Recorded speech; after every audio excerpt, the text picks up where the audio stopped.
বৃষ্টি ভেজা বাগানের সৌন্দর্য যে কোনো সৌন্দর্যের চেয়েও কিন্তু অনেক বেশি সুন্দর। তো সকালবেলা চলে এলাম ছাদে, আর কালকে রাত্রে বৃষ্টি হয়ে গেছে। ছাদের গাছগুলো যেন অনেক বেশি সবুজ আর অনেক বেশি সতেজ হয়ে গেছে। এই যে কাটিং করে লাগিয়েছিলাম পর্তুলিকাগুলো, বৃষ্টির জল পেয়ে কেমন ডাগর ডাগর হয়ে উঠেছে দেখুন। আর এখানে এই যে স্যাকুলেন্টগুলোতে একটু আগাছা জন্মিয়েছে বৃষ্টিতে। আর এখানে কুঞ্জলতা কিন্তু যে কোনো টবের মধ্যে পেরেছে, বীজ গজিয়েছে আর সমস্ত গাছগুলোকে জড়িয়ে ধরছে। এখানে যেমন এই জেটটাকে জড়িয়ে জড়িয়ে উপরে উঠে গেছে, তো ওইটা এখন আর না, আমি পরে এসে ঠিক করে দিয়ে যাব। আগে আমি সকালবেলা তোমাদের সঙ্গে শেয়ার করতে চাইছি আমার বাগানে আজকে কি কি ফুল ফুটেছে। তো বেশ কিছু নয়নতারা ফুটেছে, নীলকণ্ঠ ফুটেছে মানে অপরাজিতা, আর ফুটেছে কিন্তু কয়েকটা কুমড়োর ফুল। তার সঙ্গে আরও ফুল আছে, সেগুলো নিশ্চয়ই শেয়ার করব। সঙ্গে থাকুন আর আমাকে একটু সাপোর্ট করতে থাকুন।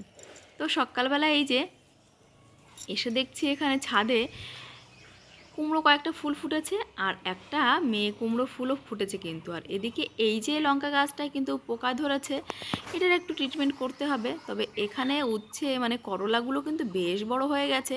তবে আমি কিন্তু এগুলো নাগাল পাবো না, বড্ড উঁচুতে হয়েছে বলে তোমার দাদাকে ডেকে এনে এগুলোকে পাড়তে হবে। তাই এখন আর এগুলো পাড়া হবে না, যেহেতু ও এখন পড়াচ্ছে, তো পরে আমাকে পেড়ে দিতে বলবো।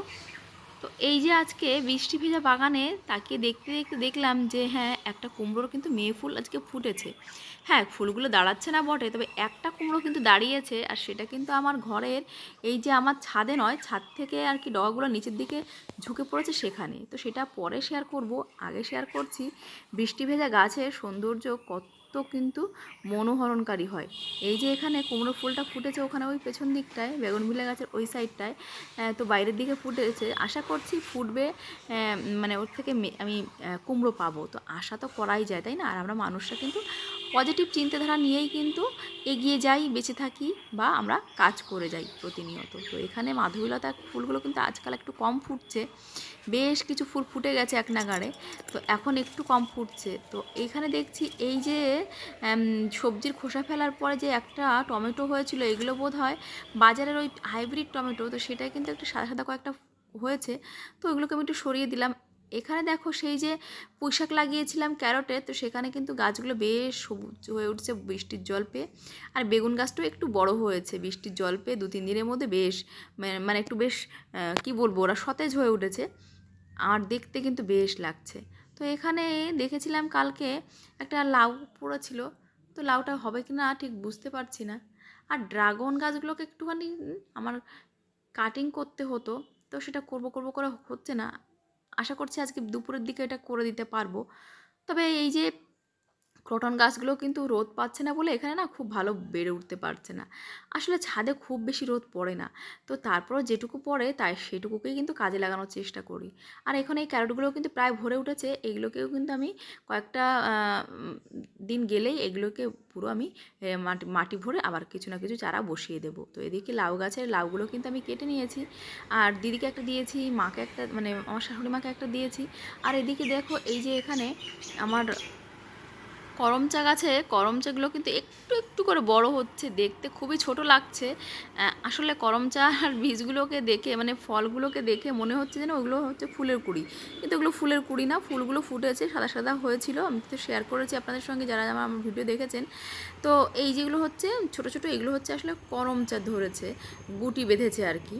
তো আশা করছি করমচা হবে কিছু। তো আমার এখানে বিলতি আমড়াগুলোও কিন্তু এই সাইজটা একটু বড় হবে, এই ভ্যারাইটিটা একটু বড়। আর এদিকে এই যে কুমড়ো গাছটা কিন্তু অন্য অন্য গাছগুলোকে পুরো কিন্তু একদম চেপে ধরেছে, এটাকেও কিন্তু নিচে নিয়ে গিয়ে লাগাবো। আর এটাকে ক্যারটটাকে ফাঁকা করে দেবো, কারণ পুদিনা গাছগুলো নষ্ট হয়ে যাচ্ছে। তো কুমড়ো গাছ এমনিতে হবে না এই ছোট্ট ক্যারটের মধ্যে, হবে না বললে ভুল হবে, হবে, কিন্তু নিচের থেকে গাছ তুলে ছাদে আনলে যতটা ভালো হবে অতটা ভালো হবে না। তো এই গাছটাকে আজকে দুপুরবেলা স্নানের আগে আমি নিচে নিয়ে গিয়ে লাগিয়ে দেবো। আর এখানে এই যে লাগিয়েছিলাম কয়েকটা আদা অঙ্কুর করার জন্য। তো ওখানে দেখছি হ্যাঁ একটা দুটো করে বেরোতে শুরু করেছে।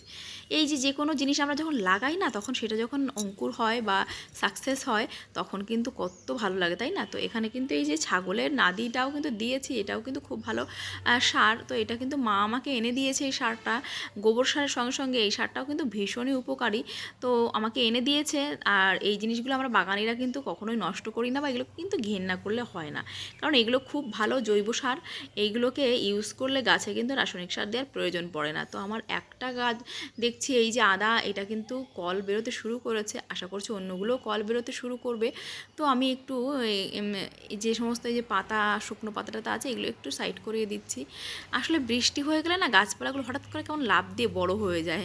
মানুষ যেমন বিপদে পড়লে তারা খুব সহজেই বড় হয়ে যায় হঠাৎ করে, তো জীবনে কঠিন সময় আসলে, আর গাছপালাগুলো জল পেলে বড় হয়ে যায়। এদিকে আমার এই কাঠগোলাপটা কিন্তু নতুন করে কুড়ি আসতে শুরু করেছে, আর গাছগুলো কিন্তু মনে হচ্ছে এবার বেঁচে যাবে, আর ভয় নেই। তো যাই হোক, রিপোর্টিং করার পর একটু ভয়ে ভয়ে ছিলাম। তো এখানে দেখছি হ্যাঁ এখান থেকে কুড়ি বেরোচ্ছে, আর কুড়িগুলো যে কবে ফুল ফুটবে অনেক দিন হয়ে গেল, সপ্তাহখানেক ধরে আমি দেখছি কুড়িগুলো, তারও বেশি সময় ধরে দেখছি কুড়িগুলো আসছে, কিন্তু ফুল আর কবে ফুটবে আমি বুঝতেই পারছি না। আমার আর ধৈর্য সহ্য হচ্ছে না। মানে আমি অনেক দিন ধরে আমি চাইছিলাম আমার বাগানে একটা কাঠগোলাপ হবে, তো অনেক কষ্ট করে এই ডালটাকে সংগ্রহ করেছি, আর এখন আমি শুধু অধীর আগ্রহ অপেক্ষা করছি কবে হবে। তো এদিকে এই যে ভুল করে এই যে আমি এই গাছটাকে তুলে ফেলে দিয়েছি। হ্যাঁ, বেগুন ফেলিয়ে ভেবেছিলাম ডালটা বোধহয় মরে গেছে, কিন্তু তারপর তোলার পর বুঝতে পারলাম যে না, এটা থেকে শেকড় গজাচ্ছিল। তো আমি না বোকার মতো করে এটা তুলে ফেলেছি, আমি ভাবতেই পারিনি এটার থেকে একটা শেকড় গজাচ্ছিল। তো এরকম বোকা বোকা ভুল ভাল আমার কখনো কখনো আমি করে ফেলি। অধীর আগ্রহ হয়ে আগে এরকম করতাম, বীজ লাগিয়ে যদি বীজ না বেরোতো দেখতাম, খুঁড়ে খুঁড়ে দেখতাম, এইগুলো করতাম। তো এতটা মানে কী বলবো, এতটা উৎসুক বা এতটা চঞ্চল হওয়া ঠিক নয়। গাছ লাগিয়ে ওয়েট করতে মানে ধৈর্য ধরতে হয়, এত অস্থির হলে হয় না। কিন্তু আমি মাঝে মাঝে না এরকম অস্থির হয়ে পড়ি, ভাবি যে দেখি তো কী হলো, এই যে মরে গেল ভাবতে গিয়ে ভাবতে জিনিসটাকে টান দিয়েছি, আর এখন মনটা খারাপ হয়ে গেল, কারণ কি ওটা তো সাইড দিয়ে কল গজাচ্ছিলো, একটা শেকড়ও বেরিয়েছিল। তো এইরকম মাঝে মাঝে না আমি অস্থির হয়ে এরকম ভুল ভ্রান্তি করে ফেলতাম। আজকে অনেক দিন পর আবার সেই একই ভুলটা করলাম। তো এখন ধৈর্য ধরতে শিখেছি, কিন্তু তারপর আজকে হঠাৎ কী মনে হলো যে ওই গাছগুলো থেকে তো মানে ডগা থেকে মানে কী বলবো, ডালপালা বেরিয়ে গেছিলো, এটা বোধহয় বেঁচে নেই। এই বেঁচে নেই ভাবতে গিয়ে জিনিসটাকে টান দেওয়া আমার একদম উচিত হয়নি।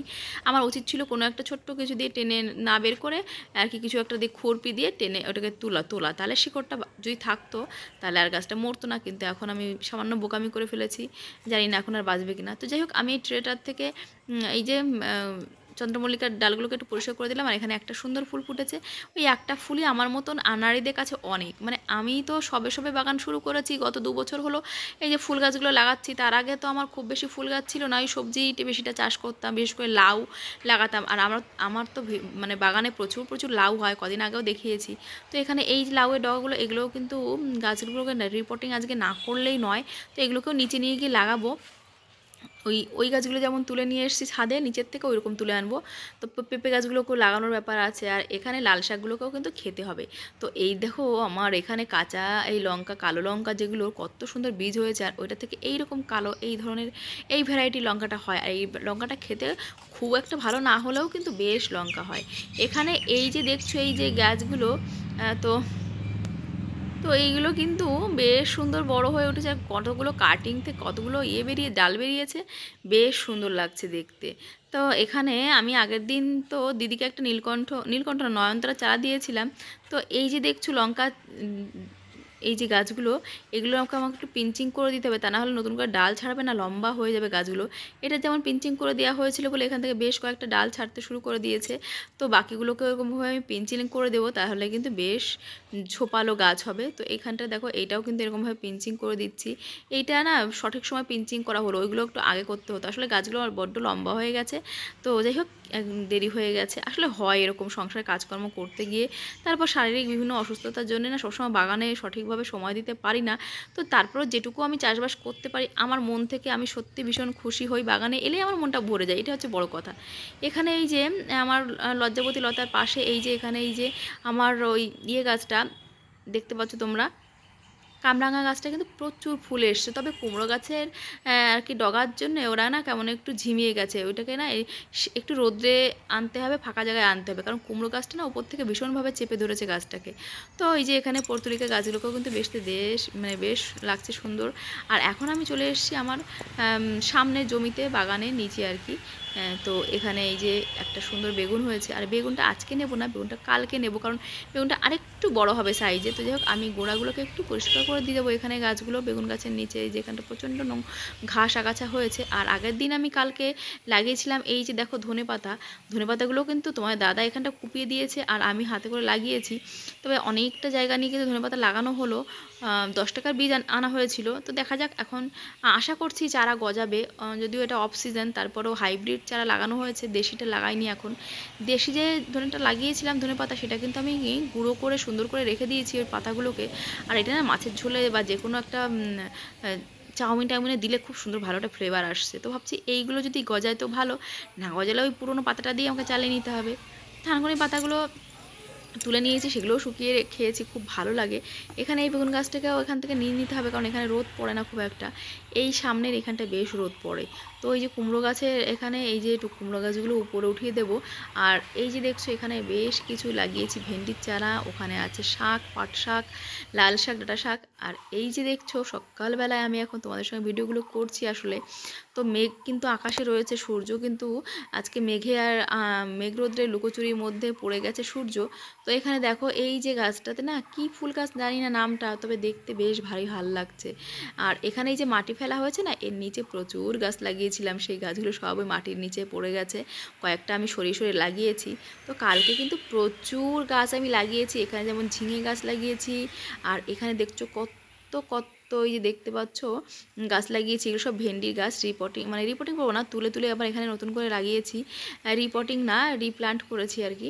তো এখানে সার মাটি দিয়ে নিচে গোবর সার দিয়ে তারপরে মাটি দিয়ে এইখানে লাগিয়েছি, কারণ এই যে মাটিটা ফেলা হয়েছে, মাটিটা একদম কাদা মাটি, প্রচণ্ড শক্ত, আর কোনো রকম এতে কিন্তু কোনো পুষ্টিগুণ নেই, মানে প্রচুর পাথরের মতন শক্ত, আর কি বলবো একদম মানে আঠালো। তো এই মাটিতে গাছপালা ভালো হবে না বলে আমি গোবর সার দিয়ে এখানে মাটি নতুন করে পাতা পচা মাটি দিয়ে আমি এরকম করে লাগিয়েছি। আর এখানে দেখো ওই যে আমার গাছ, আর ওই যে দেখছো ওই সাইডটা ওই যে ঘরের পাশটা, পুরানো ঘরের পাশে হচ্ছে আমার লাগিয়েছি কালকের ধনেপাতা বললাম। তো এখানে এই যে দেখছো ভেন্ডি গাছগুলো, এগুলো না খুব একটা ভালো হবে বলে মনে হচ্ছে না, কারণ ওপরে তো প্রচণ্ড বড় বড় গাছ, কদম গাছ, মেহগনি গাছ, তারপর যেটুকু হবে সেটুকু হবে। তো এই যে হচ্ছে বেগুনটাকে দেখছি আরেকবার যে না, তারপরে ভালো না আজকে তুলবো ভাবছিলাম, তারপরে না থাকবে, কালকেই তুলে নেবো, ওখানে কালকে একটু নিম বেগুন করবো ওখানে, আজকের জন্য থাক। ও তো মানে নিজে হাতে বানানো সবজি তো বারবার হাত দিয়ে দেখতে যে কী ভালো লাগে, হাত দিয়ে এই যে স্পর্শ করা, এটাতেও কিন্তু একটা অন্যরকম শান্তি কাজ করে। তো বৃষ্টির পরে গাছপালাগুলো সত্যি বেশ সুন্দর হয়ে উঠেছে। এখানে এই যে যে লাউয়ের চারাগুলো লাগিয়েছিলাম, এই সাইডে প্রচুর আগাছা হয়ে গেছে, তো এগুলোকে একটু পরিষ্কার করে দেবো, তাহলে গাছগুলো আর একটু ভালো হবে। হ্যাঁ, লাউ গাছগুলোকেও এরকমভাবে লাগিয়েছি, এরকমভাবে লাগালে না এরা ভালো পুষ্টি পাবে না, তো এদেরকেও সার মাটি দিয়ে আবার নতুন করে কিন্তু রিপ্লান্ট করব। তবে এই চারাগুলো হতে দিয়েছিলাম, হয়েছে এই আর কি। এদেরকেও কালকে যেমন কুমড়ো গাছ লাগিয়েছি ছোপ করে খুব সুন্দর করে সার মাটি দিয়ে, ওরকম করে কিন্তু এই লাউ গাছগুলোকেও লাগাবো। আগে চারা দিয়েছি, চারাগুলোতে বেরিয়েছে, তো এইটাই হচ্ছে অনেক, সবসময় না সময় হয়ে ওঠে না নতুন মানে একবারে মানে গাছগুলোকে লাগানো। তো এই চারাগুলো দিয়ে রেখেছি, চারাগুলো হতে হতে আমি এবার ওদের জন্য বেড রেডি করে ফেলবো, তারপর সেখানে ওদেরকে আর কি নতুন করে প্লান্ট করে দেবো। তো এখানে প্রচুর বড় বড় ঘাস হয়েছে, আর এই ঘাসগুলো এত খারাপ, একটু সময় দিলে 2-5 দিনের মধ্যে পুরো জায়গাটাকে দখল করে ফেলে। তো এগুলোকে আমি সরিয়ে দেবো এখন। আর এখানে অন্য গাছগুলো নেই, আগে এখানে কত বেগুন গাছ লাগিয়েছিলাম, তো সব বেগুন গাছ থাকলে আমাকে আর সবজি কিনতে হতো না, এত বেগুন হতো। তো ওই যে কালকে এই যে দিদিকে এই গাছটা দিয়ে দিয়েছি, গাছটা এত সুন্দর হয়েছিল, ভাবলাম দেবো যখন খারাপ দেবো, কারণ তো মার কাছে যে পাঠিয়ে দিলাম দিদিকে দেবে বলে। তো এই যে দেখো এত সুন্দর, মানে আমার বাগানে যে কটা নয়নতারা নতুন চারা হয়েছিল সব থেকে এইটাই ভালো। তো মানুষকে না কখনো দিতে গেলে আমি খারাপ দিতে চাই না, আমি ভাবি যে আমার কাছে সবচেয়ে ভালো যেটা আছে সেইটা দেবো, আর যেটা একটু কমা আছে সেটা আমি আবার ভালো করে বানিয়ে নেবো আমার যত্ন করে। তো এই জন্যই বড়ো সুন্দর গাছটাকে দিলাম। তো মেয়েরা বলছে মা তুমি গাছটা দিয়ে দিলে, আমি বললাম হ্যাঁ দিতে যখন হবে, তুমি যখন কাউকে কিছু দেবে ভালোটা দেওয়ারই চেষ্টা করতে হবে। তো বেলি ফুলের ব্লগটা পরে নিয়ে আসছি রিপোর্টিংটা।